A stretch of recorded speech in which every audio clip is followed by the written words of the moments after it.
si on veut étonner le client en le fidélisant et apporter une qualité de service qui marque, moi je dirais qu'il y a 3 niveaux de service.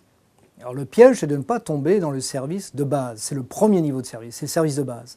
Le client qui va sur Internet, il va d'abord chercher un bon produit à pas cher. Ça, c'est le service de base. Il n'y a pas d'autres services poussés là-dessus. À la limite, il y a des options de service, on paie la livraison, etc. Ça, c'est le service de base. Le deuxième niveau de service, c'est le service, je vais dire, différenciant.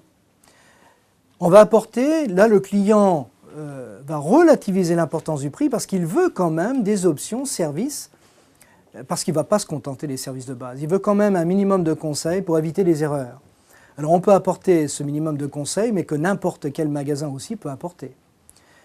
Et puis le troisième niveau de service, alors c'est celui sur lequel je travaille énormément, c'est le service étonnant, justement, qu'on aura beaucoup de difficultés à trouver ailleurs. Il y a dans chaque magasin des points forts existants auprès du personnel. Il y a par exemple des concepteurs qui réalisent des projets exceptionnels pour le budget qu'avait prévu le client. C'est ça qu'il faut montrer au client, de façon à ce qu'il ait envie d'un projet original pour le vrai budget qu'il est prêt à y mettre. Il va ajuster ce budget et dans ces cas-là, sa préoccupation de prix va être relativement secondaire. C'est là qu'il faut travailler beaucoup. Et c'est ces enquêtes-là qui permettent de déterminer les points forts, services qu'il faut absolument présenter lors de l'accueil du client.